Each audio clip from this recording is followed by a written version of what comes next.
that's that. But that's only one channel. That was only snare drum, and if you use feedback on different instruments and you mix it properly on the mixer, you can actually get some undefined harmonics, and yeah, I'm going to show you how it works. For example, let's get feedback of snare drum and bass drum. First the bass note.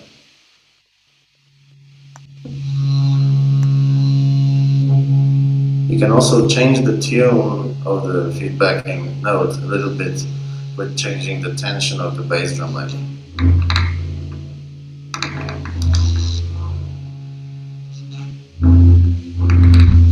It's like some weird tuba, trombone, and all this thing goes through compressor. So and it's only one channel at the end. So if I change the mix, for example, give it more snare, it's gonna make a transition.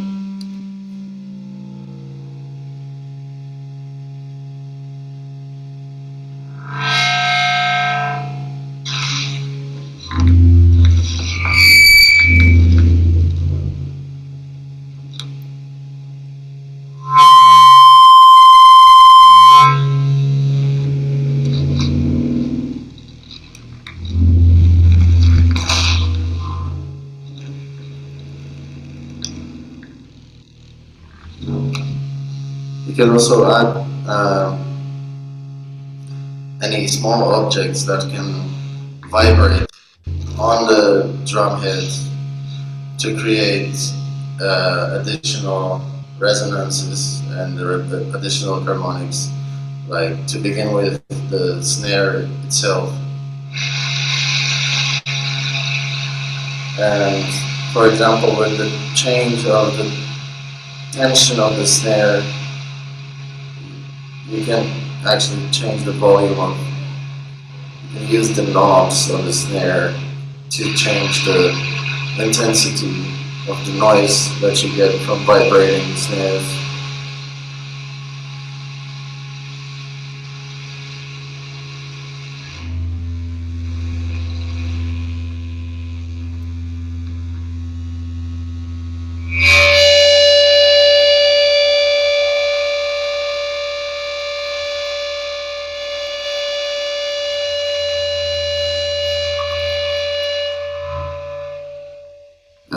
You can put other small things on top. For example, if you take shashlik sticks, you can just break them into small pieces, and they resonate too because they're wooden. And if you put some of those here, and just now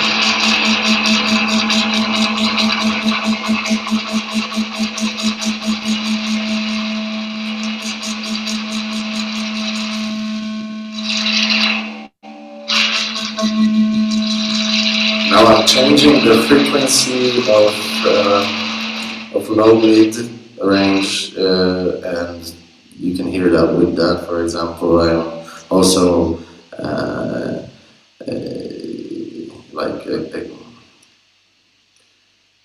I'm taking out the resonating small pieces of wood, and some parts of the sound are more audible than other, also because of the compression here. So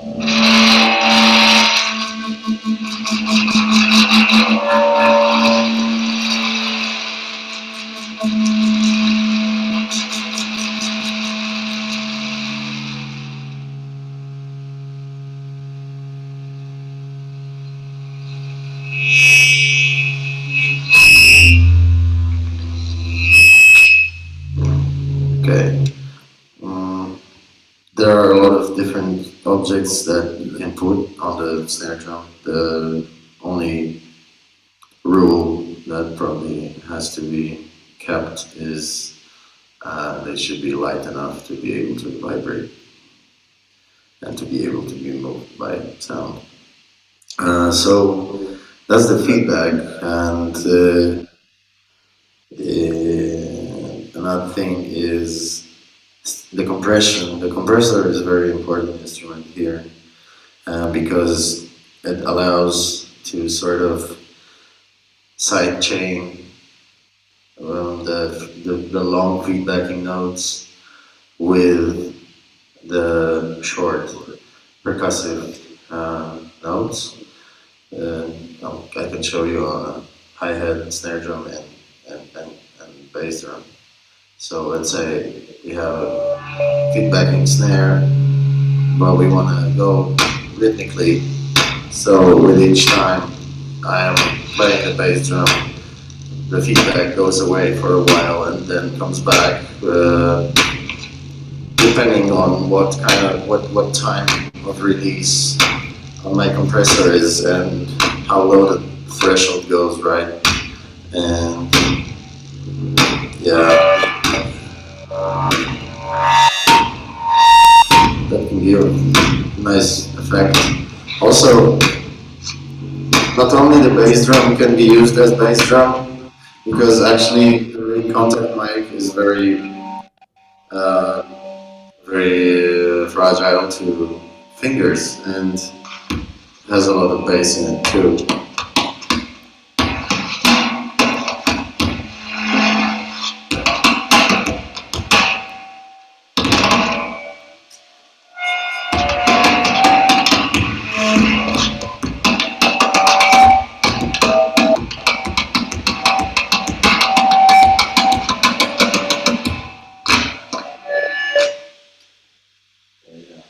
So the compressor, I recommend. But also didn't realize how much fun this thing can bring on a live performance, operated by me as an instrument and not operated by the sound guy.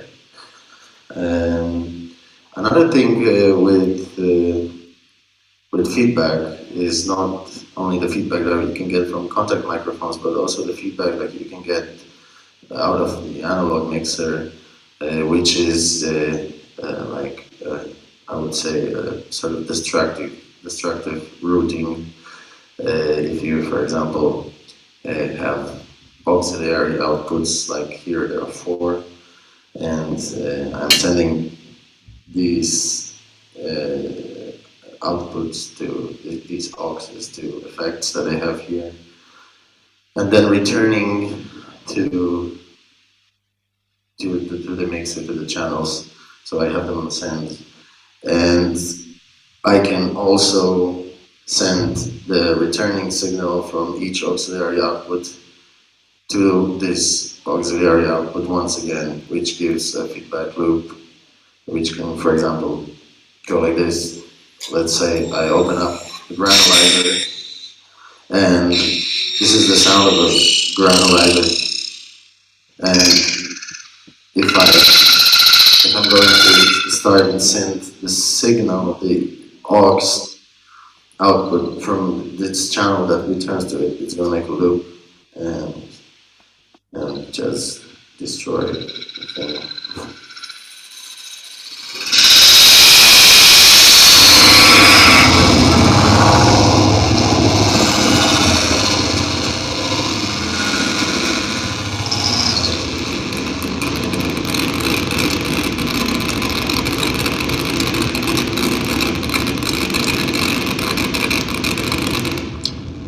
Then with the changes of the EQ, you can get just different feedback.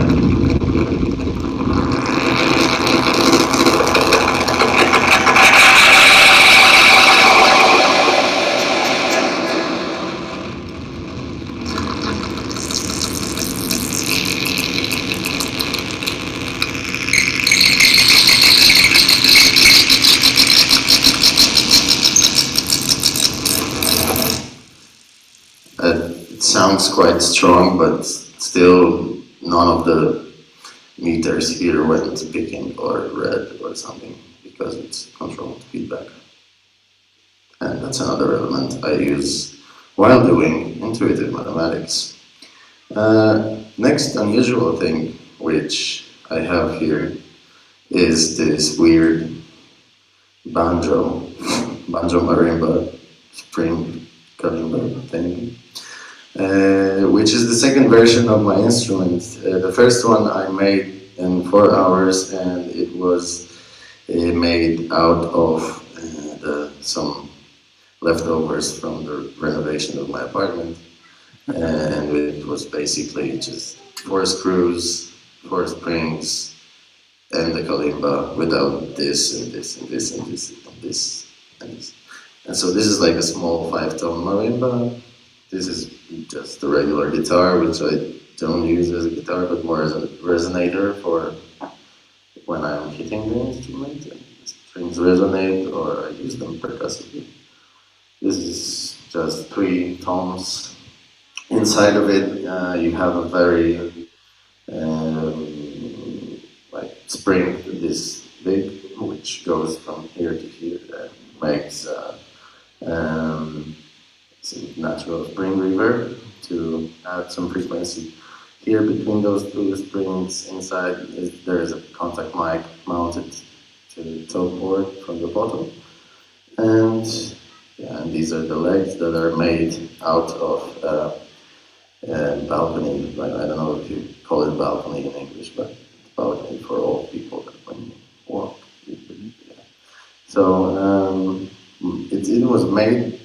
This version is made by my neighbor, Fischer, who lives next door, and he has a nice workshop on the backyard.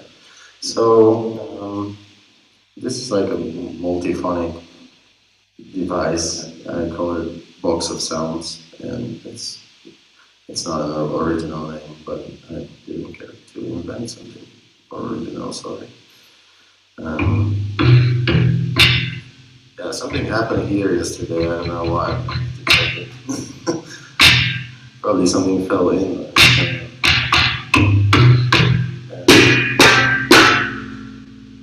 So, as you can hear, the strings are resonating basically like by chords with percussion. Very deep bass notes, and yeah, on all these. So the drums and percussion once again are proven to be quite melodic, and this is the new thing I like about this instrument.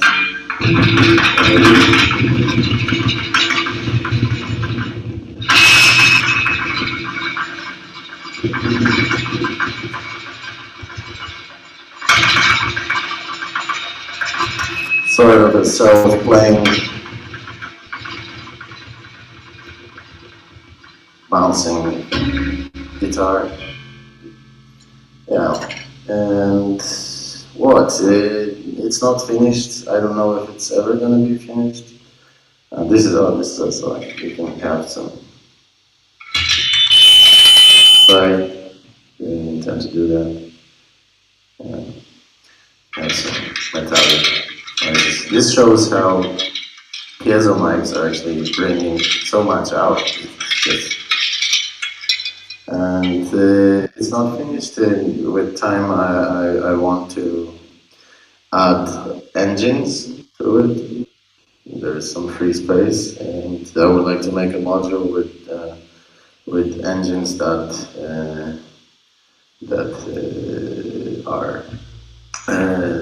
have different strings or plastic strings, metal strings on the end, and they are supposed to be step engines, and they are supposed to have all different sequences to sort of like whip the instrument with those strings. And also this is made to be played with something I actually don't want to say about, but it's gonna be kind of bionic hands to play with, like robotic hands to play with, and mechanical hands, but I didn't design it yet. So what's the next point here? Okay, so why this all happened? This happened because I was looking for. I mean, I played electronic music for many years, even though I grew out of this kind of free jazz improvised scene. But then I really took up into electronics. It happened after I went for the first time to Ensemble Festival in Krakow. Actually, it was like 12 years ago or something, or even more. Um, and after I took up into electronics, I bought a lot of devices. I had sequencers and synthesizers, still have them, don't use them. And I really like them, but what always became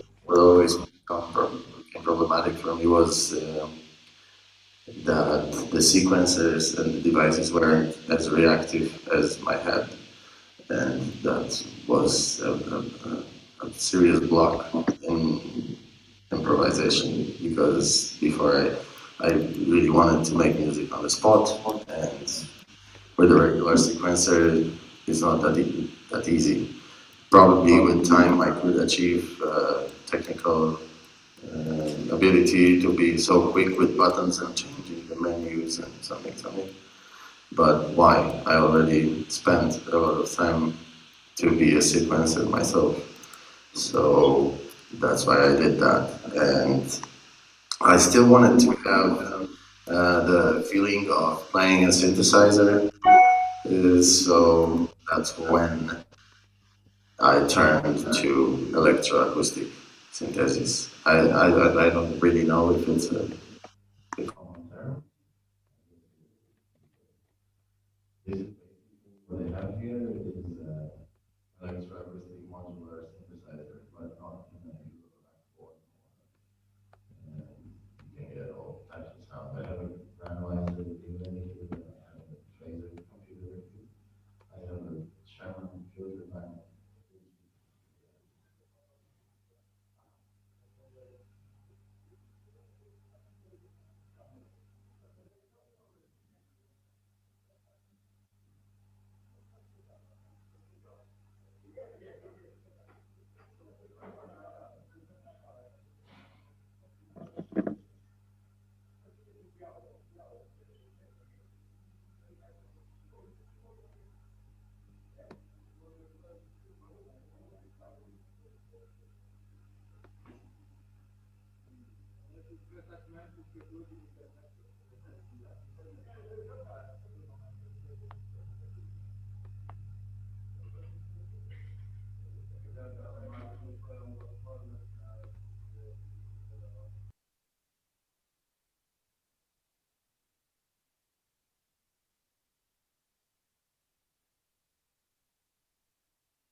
No i jesteśmy, ale czekam jeszcze na potwierdzenie od Janka, czy wznawiamy transmisję. A Konrad, jakbyś sprawdził, czy leci teraz transmisja. Bo wiesz, możliwe, że na przykład Janek odszedł od... Czyli gramy dalej, dobra. So after the short break, we make a coffee break, in fact, because the beautiful opportunity of the technology fault is just to make a break for humans. So humans made a break, technology make a break, and we are coordinated, we are integrated. Yeah, we are okay. Okay. So I was at Electroacoustic synthesis and Electroacoustic modular synthesis. So I have modules here. I understand each instrument as a module, but not in a Eurorack standard or something. So what I have here is a Granalizer, phaser, this thing which is it's called noise swash. I don't know technically what's the process of this thing, but it just makes nice. We don't need to know. It just makes nice noises. I'm gonna show you soon. And Sherman filter bank, the best, very strong recommendation for this filter with an LFO and overdrive, FM and AM synthesis, and 2 filters with, and as I am sending, all of these acoustic instruments are going into the analog mixer. They take up, like, there's a snare, hi-hat, bass drum, cymbal, this thing, which is 2 channels because guitar has a separate channel. There's also a naked cable here on my snare drum, so I can just touch it, and if you change the EQ, it sounds different as well.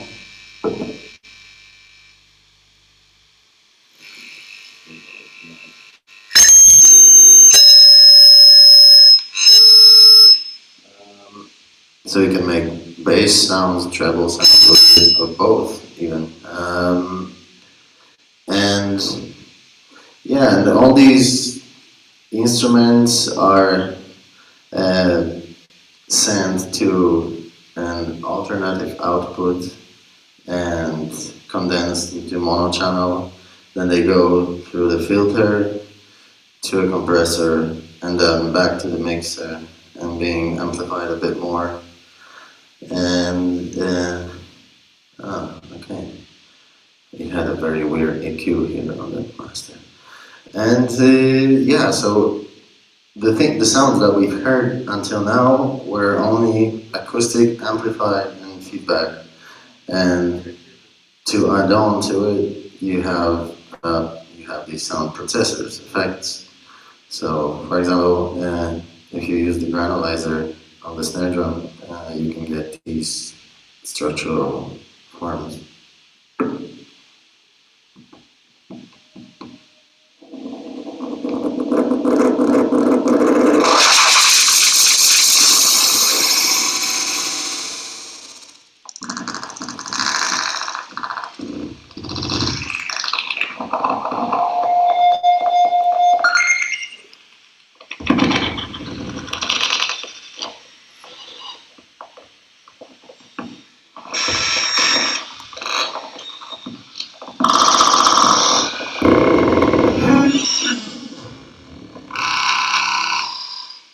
And play like long bass notes.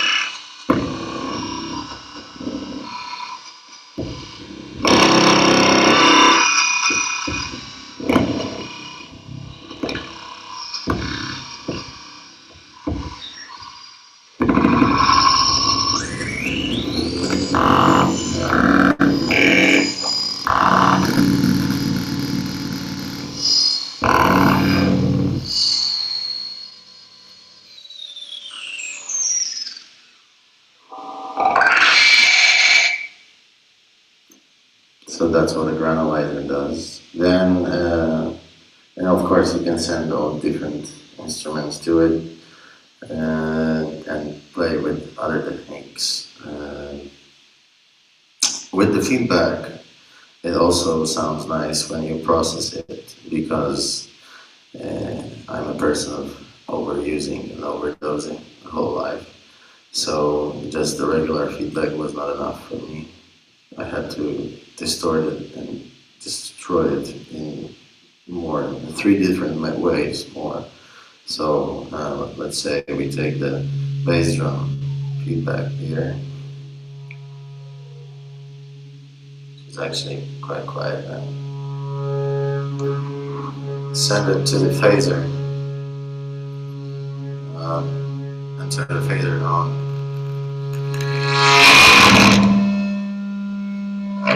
And look for the proper sound here.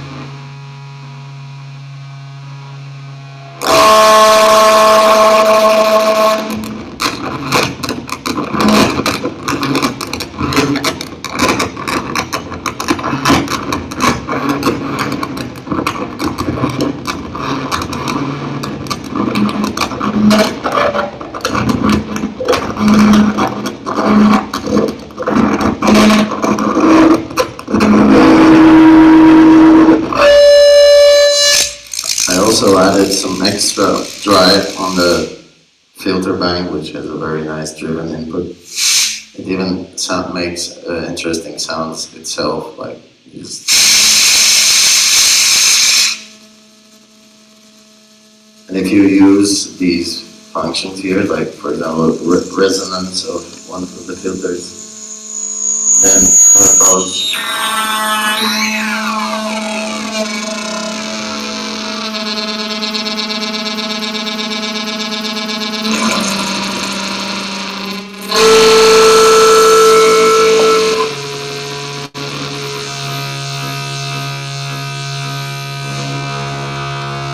No, è mia scultura che protetta.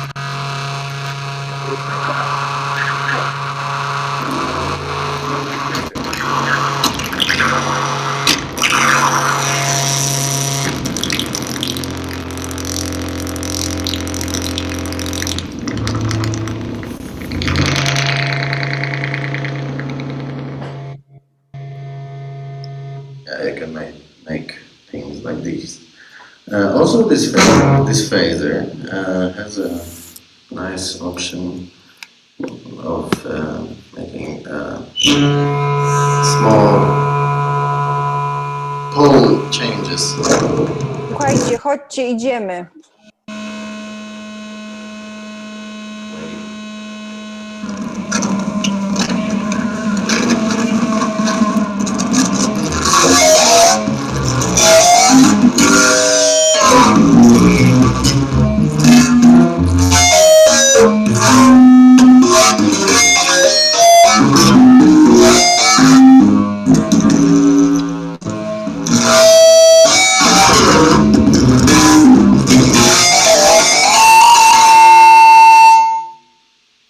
Which is quite weirdly chromatic, distorted flute.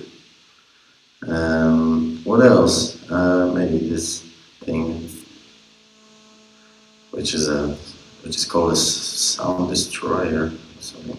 It has a regular input and a CV input, so I'm sending audio signal as CV to control the LFO of this device.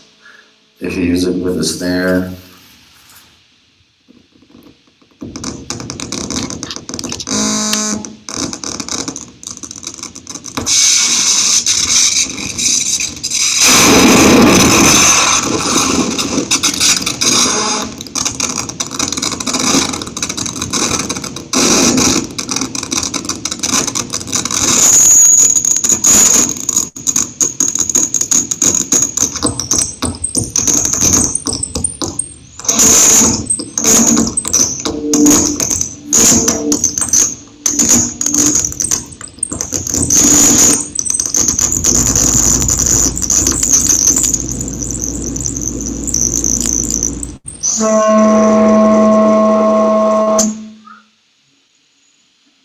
you can get these kind of.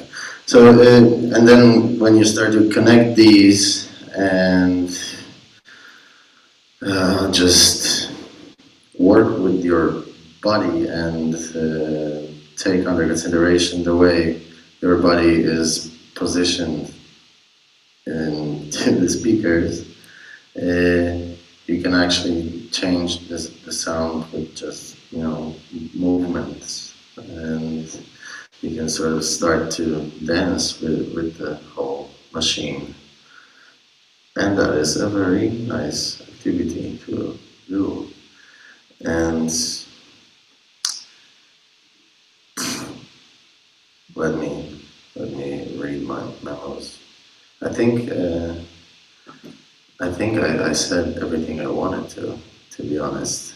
So I'm open now for those eventual questions, if there are any. Yeah, there are many. Okay, so let's do this. So wait a minute, I will check with my students. Thank you. That's what goes to life. You can do it less lower. I know.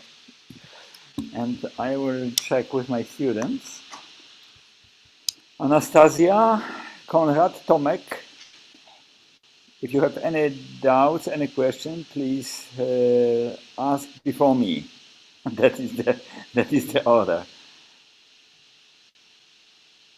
We can wait a little bit. I just want to play the instrument. We are almost empty here in Hevre, but we have service. We have a great team. We have our friends here,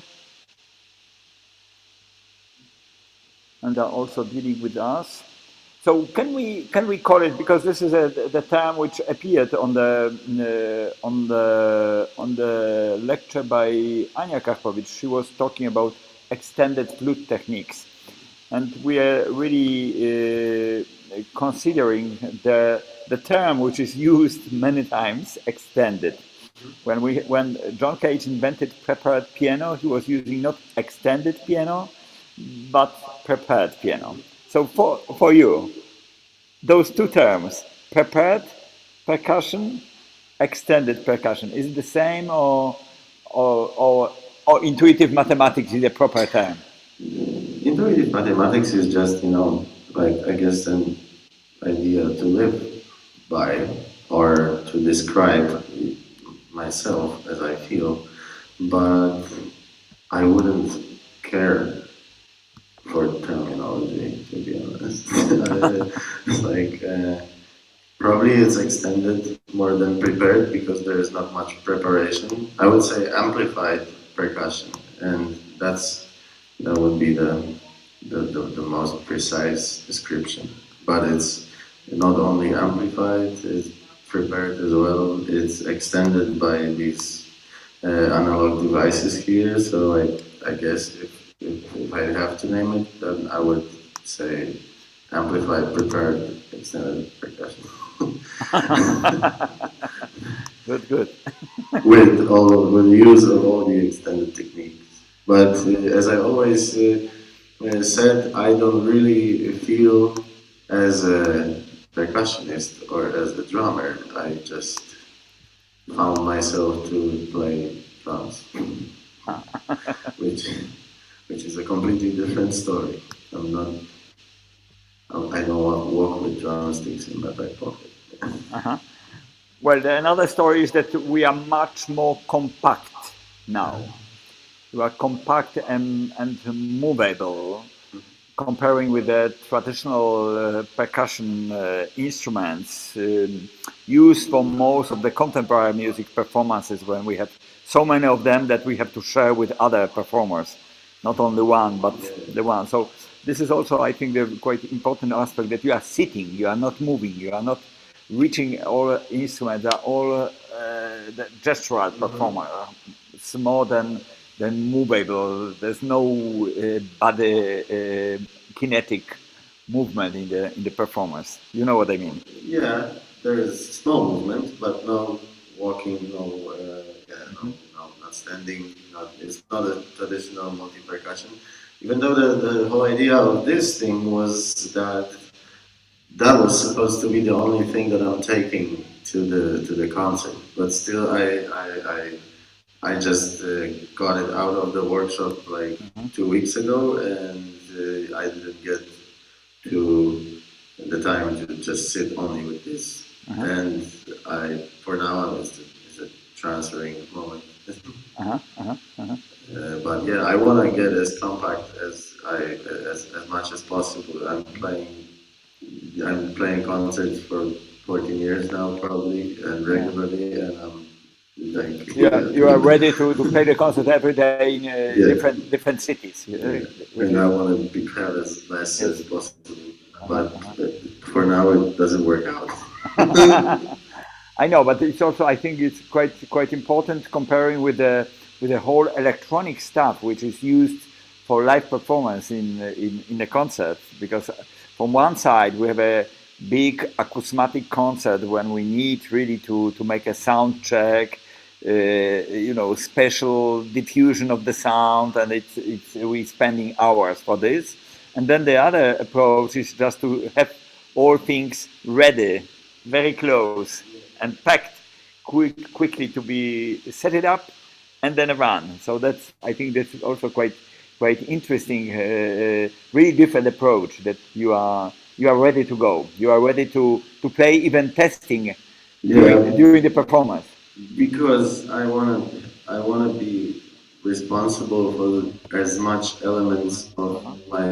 It's so unusual, and playing here, you are in touch with people that understand what you do. But plenty of times you play somewhere because, and you have a technician, a technician, a sound engineer that thinks that you are just a crazy person, and the more you have under control, the less they can mess up. So, and that's why I want to keep it under control. I think there's a one not secret but quite significant element which is not visible very much on the focus we are doing. Your mixer, which is rather analog, bigger mixer, it's a little bit hidden above your board, yeah, your wooden board, because then you are mixing yourself. It's also quite important when we are setting up the regular concert with drum set plus extra percussion instruments, and then you are spending time to amplify them, to get a series of microphones, set it, individually to each of them, and then you have the sound man to control those stuff. And in fact, you are doing this during the concert, so that's also quite Because different. the mix is not only a matter of presentation, but it's a musical matter, because it changes, so no other person could do that. Hey, you are doing EQ and corrections over the Live. through the EQ, correction, gain, and mix as musical elements. So we can call it as a stage mixer, kind of. Even because in many cases we have those superposition. We have a smaller mixer on the stage near the musician, or even with a guitar amp behind you as a monitor. Yes, and then that's what happened yesterday. You have this extra monitor very close to you to have this control over all this feedback process. It's feedback, and because it's actually the mixer itself.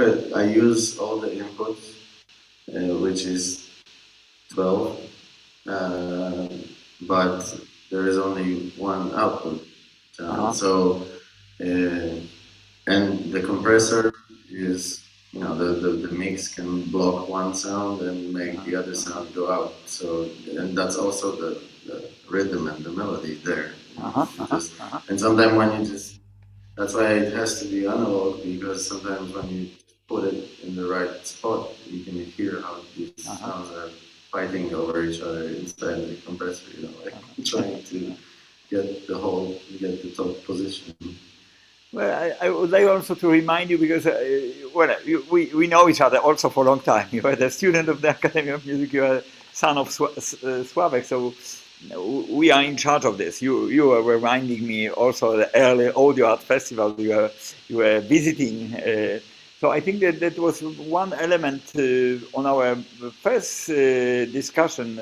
Maybe you remember that the concert yesterday, or on Thursday, was planned to be a octophonic concert with 8 speakers. In fact, when I was sending you this message, I was thinking about spreading out the more than 2 outputs from your mixer to different speakers, because I think this is also a quite interesting aspect with this kind of setup. Yeah, that's what's gonna happen actually soon. I don't know if you heard when I said it to Konrad, but this year I was granted this scholarship from City of Warsaw Finally, I get the occasion to say it out loud. Official announcement. Officially, I have to do it. This project is called Kinetic. And once the idea came to my head when I was playing with a JBL Go speaker, just playing music and throwing it in the air and just around my head and putting it. You can put it in water, so actually you can filter it with water.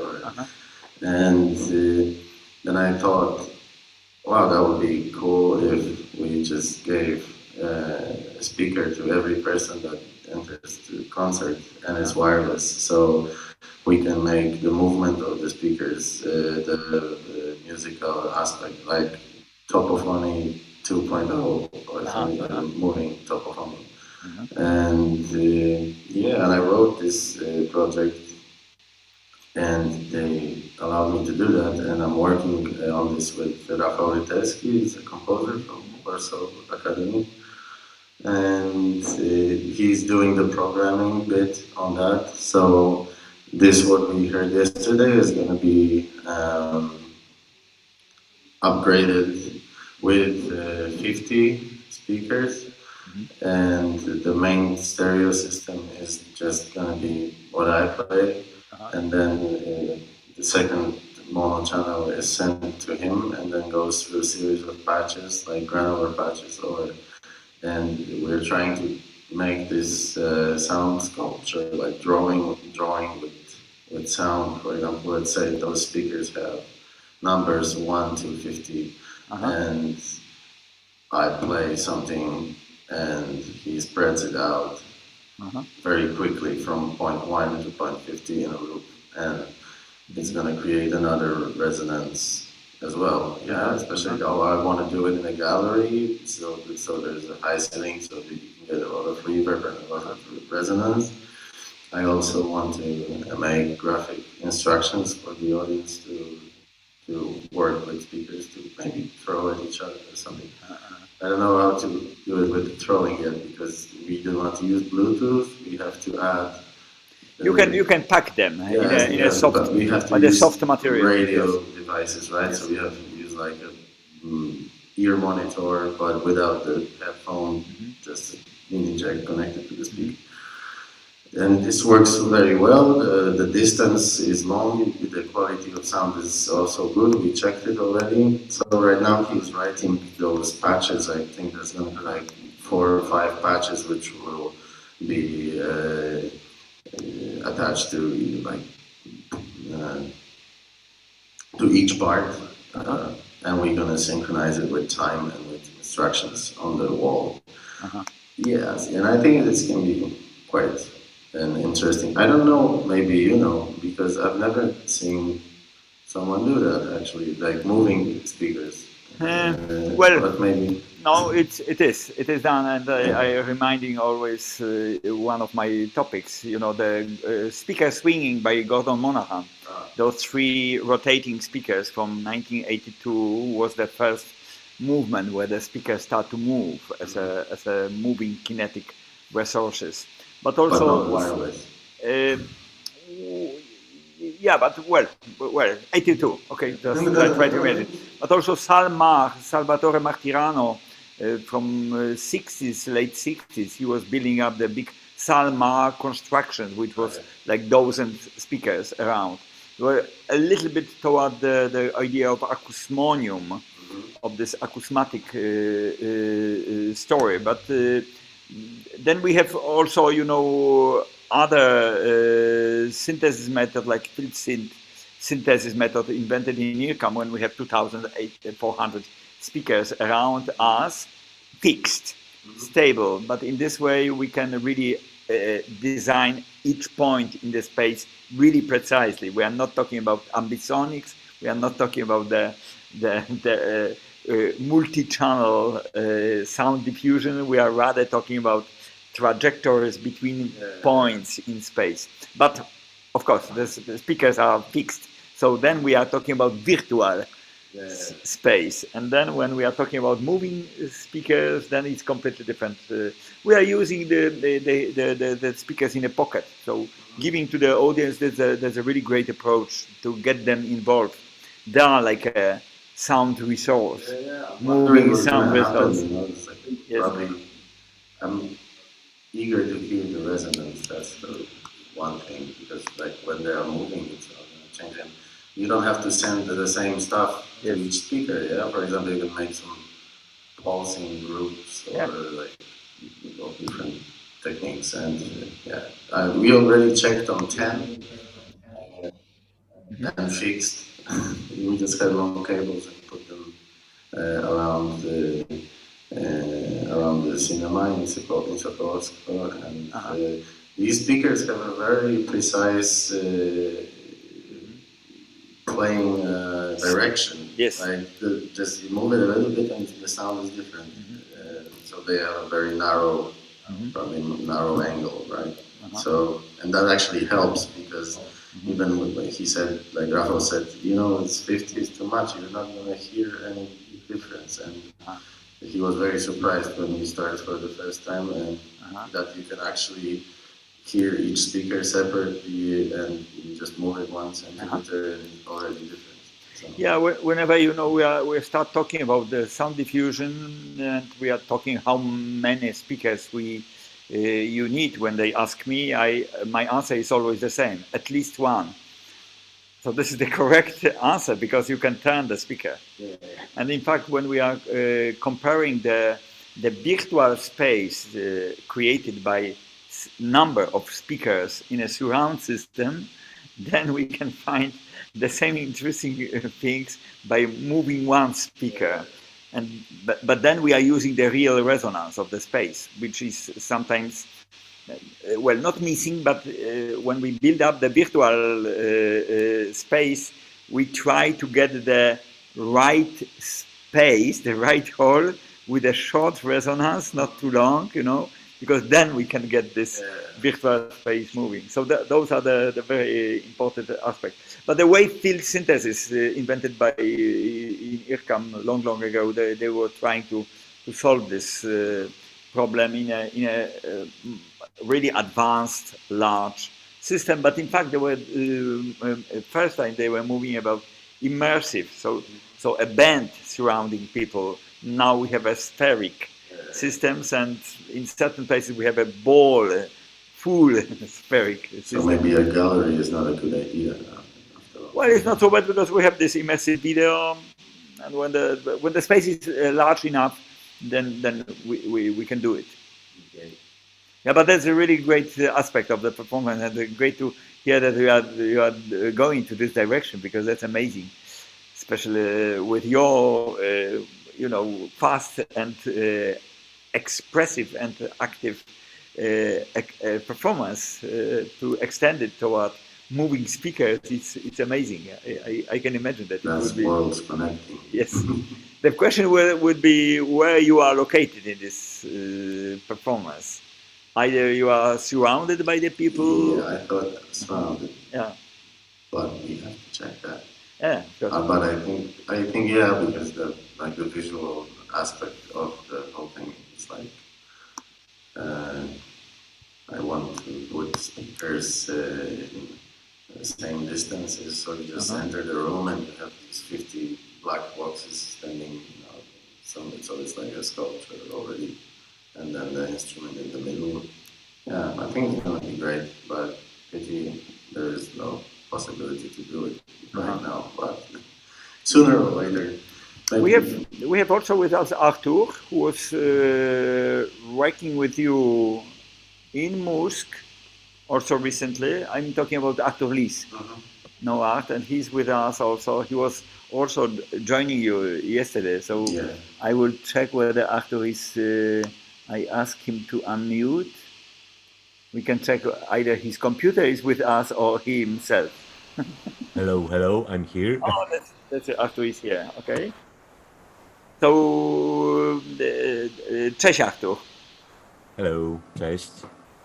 So what is your impression about the aspect of spreading out the sound, the same what you are doing already with the visuals, because you are creating this immersive video yesterday with the concert of Cuba. I'm thinking about it's like it's a great thing that we can create music and visuals also in a intuitive way, or intuition with our intuition, and everything is a kind of improvisation even with visuals. When I was preparing myself for the concert with Kuba and Sławek on Fonomo Festival,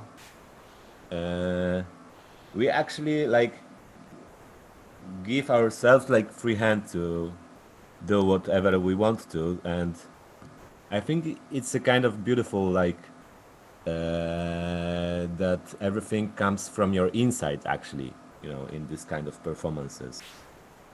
Uh-huh. I don't know what to add more. I don't know. That's quite well. You know, the subject is common because we're working with this for a longer time, and that's the quite nice aspect. Also, not how to synchronize, more how to make a concept of integration between those media. Yeah, because of course we can run simultaneously. This is quite clear, but then the message is sent. So that's what I'm thinking, and then it's not the academic question. No. This is just like the question about communication and media communication, because I think this is very much either this is a site-specific story, or this is like a fixed project which we want to adopt a space and the environment and the time to our project. So those are two different approaches. I think this is quite interesting, especially when we are running the you know, sound art, media art, and we are open to some happenings, to performances in certain spaces, outdoor.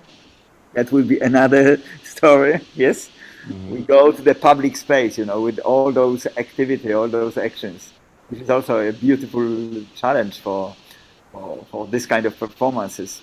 Not to wait for the people coming to us, but rather go to them. No, this is the special mission of the modern art, which is kind of elitary. Either it is announced in a way that we go to the large events, or we go to large spaces. So that's I think a quite interesting idea, especially in pandemic time. Yes. Put those speakers on drums. Playing people's Well, windows with thanks for reminding, because inside the pandemic media space, the project which will be around announced again through the lecture by Artur. Artur has a lecture at 4 o'clock, and this is a part of pandemic media space project which we just recently initiated. 7 composers from Poland, 7 composers from Ukraine. We'll talk about later, but the drones are also involved in this project. So drone as not only as a camera device, but also as a sound device. So that's also quite interesting. Okay, let's check the others. We have Konrad. right away. Yeah, but his computer is on. So you see here on the list, and Anastasia is also with us. Are you Nastia? Are you with us? Do you have some question to Kuba from your perspective? Because I think that this is quite interesting to see the impression comparing to our own perspective. I'm not calling you to the blackboard of the classroom, but rather to ask whether you have some personal impressions after the lecture, because I think this is quite interesting. That's very important for me during this audio art session, that we are really showing the workshop.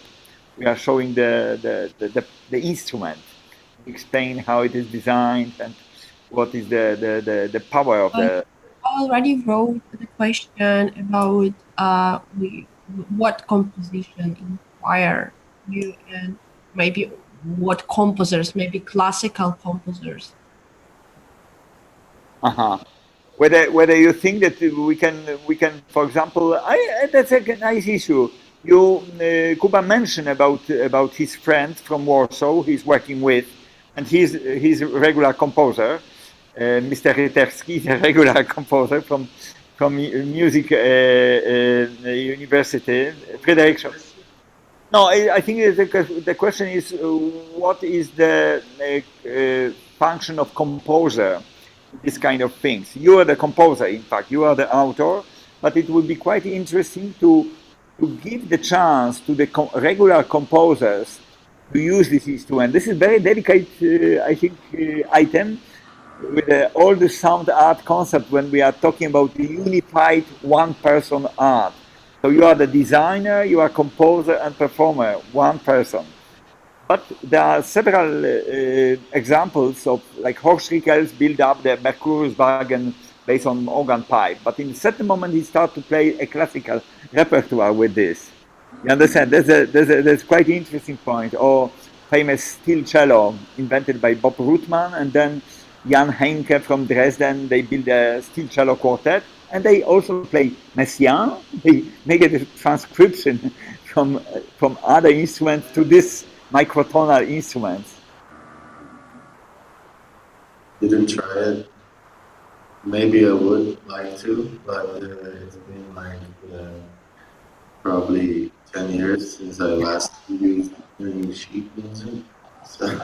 So it would take some time for me, because the only sheet music I see in my life is eventually snare drum studies that I play from time to time.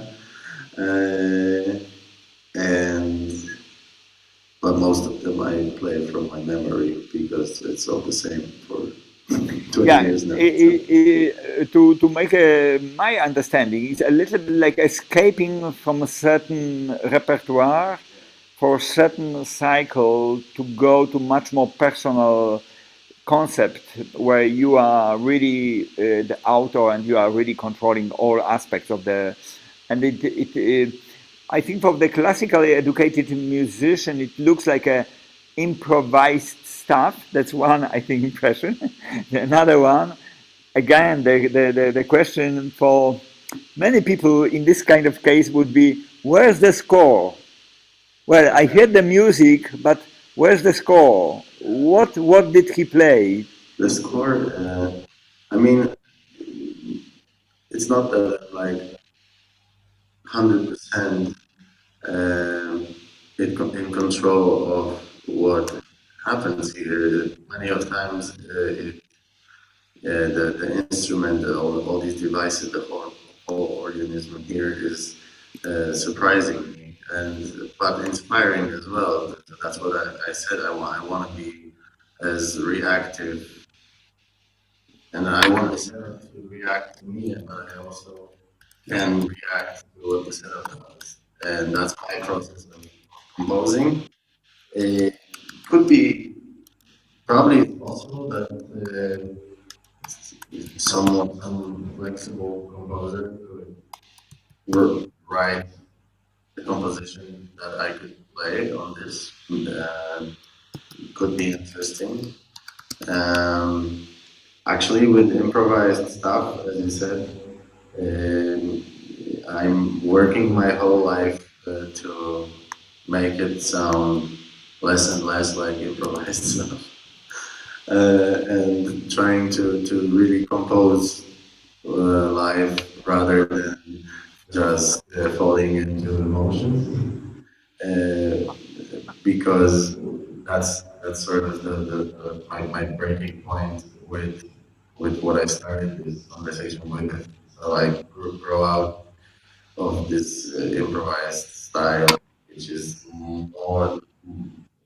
not only a technique. The improvisation is not only a technique; is actually a style. It's a genre. So they improvise, and my fathers they improvise in a certain way.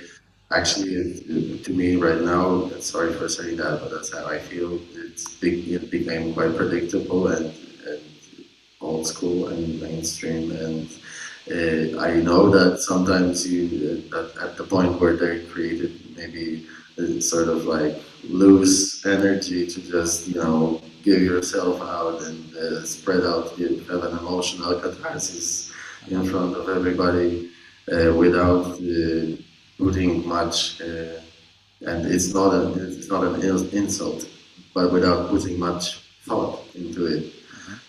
Just, you know, as I said, tribal and emotional and just, you know, giving out. It's a beautiful moment, and to be able to go into that state is a very unique, and not everybody can, and most of the improvisers cannot.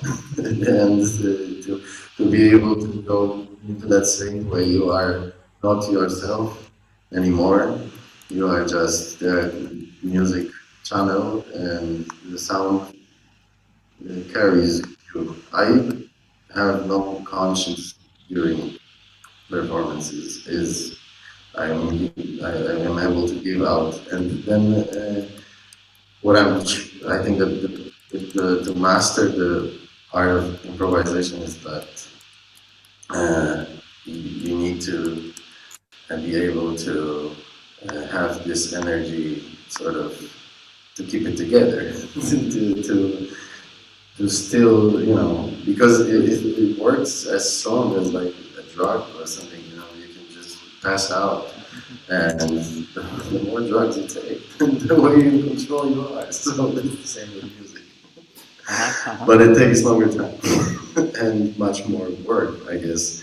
So I'm trying to put all these expressionist, emotional, tribal techniques in some thought, and to actually make pieces. And sometimes I lose control, and yeah,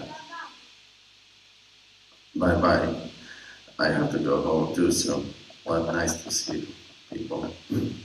And sometimes, just last sentences, sometimes when I lose control, it's just because I still lack proper technique and the devices to control. For example, I really need a volume pedal, which would, for example, make it easier to do separate parts and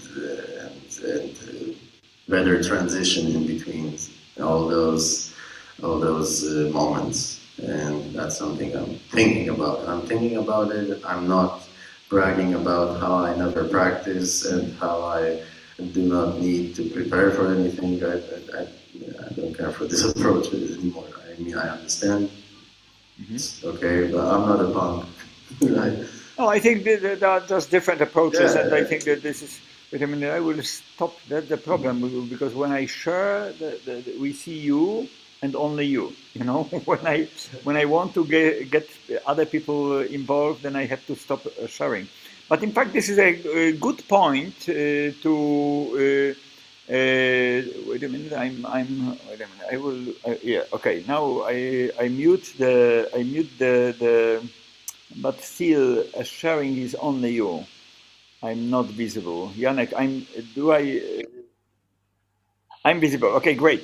Because I think this is a beautiful point of connection between Kuba concert and Kuba lecture, and then the concert which will start at 6 o'clock. The concert at 6 o'clock at the Academy of Music in Kraków, at the concert hall, will be performed by two excellent musicians, Ania Karpowicz, the founder of Hashtag Ensemble from Warsaw, and Zofia Dowgiało, the student of the composition from the Academy of Music in Kraków. There will be 4 pieces, 2 pieces of Zofia Dowgiało with electronics, and though the concert is prepared on 2 days, we need to prepare also electronic part step by step in details. In fact, I'm going there to check whether everything is fine. And from my experience, I don't want to say that it's very long or whatever it is. There are different approaches, but the most important is the final result. So we are on the kaleidoscopic program. There are really different programs, and when we are dealing with this workshop lecture, we are talking about what is behind the stage. So that's really different. even that he's using snare drum, hi-hat. That's what I said yesterday, as you remember, after your concert. I was just trying to pretend to be an academic from the primary music school, level. So showing what are those instruments he played with. By contrary, because we didn't get even one sound from them in the pure form, in the traditional form. It's good that you actually mentioned them all separately, because they're actually all separate instruments in that matter, because usually people treat drum set like one, and that's why these are to me like modules. You can play a composition on each of them singularly. And going back to what you say, that you prepare a composition for 2 days, and it takes a long time. What I was saying before, to me, being this composer, performer kind of. So these are all technical aspects. I want to be so good in all the elements, as being a sound engineer, a drummer, an electronic performer, whatever. So I want to be so good on all these elements. So I'm always prepared, and that's probably going to take a lifetime. But I think it's a nice thing to do. Yeah, in fact, that was the answer to Anastasia, because she sent me this message once more on a chat, and the message is quite clear. What compositions I don't understand a little bit the grammar in English.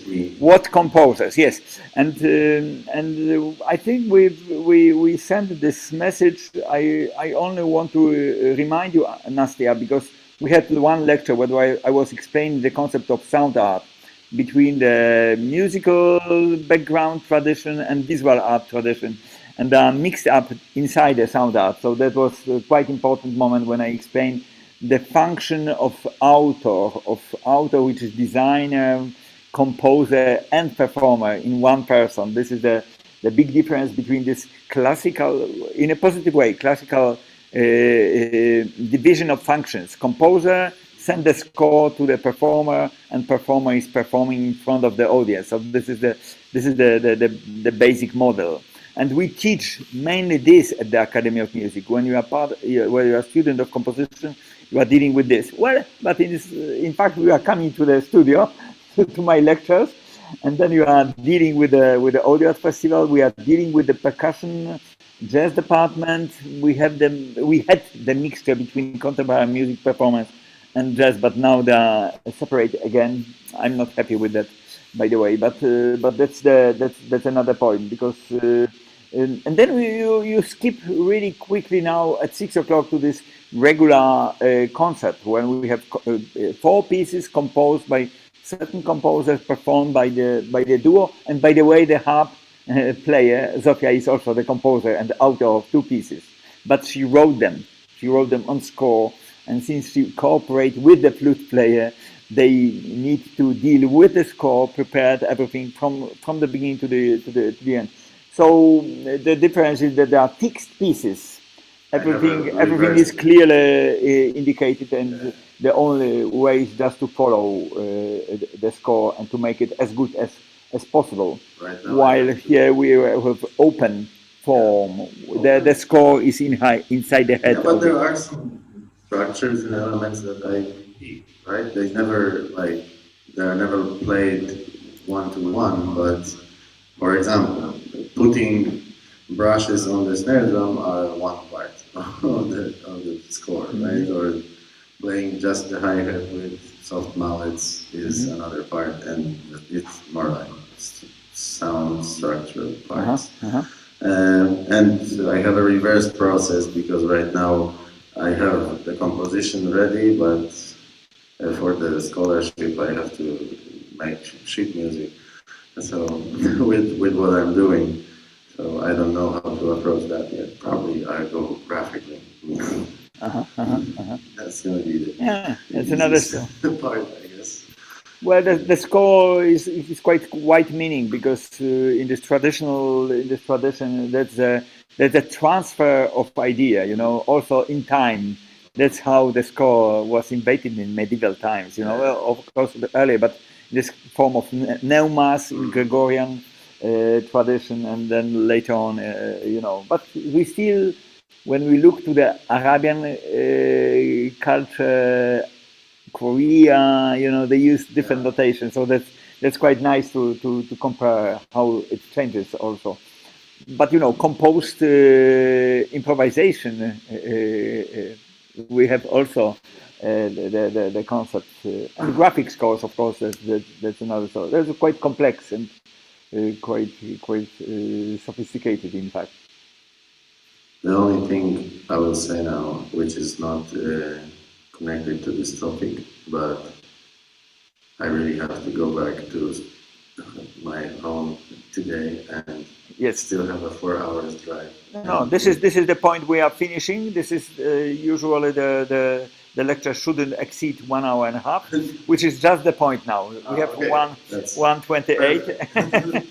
Thank you very much for being with us after the two and a half hour break.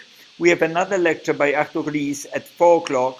You should go there. You can follow the lecture on the website of the festival, but you can also share our Zoom meeting, the same like in case of Cuba.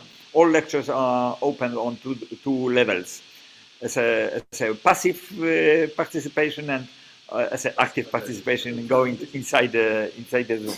Thank you very much. Thanks, Cuba.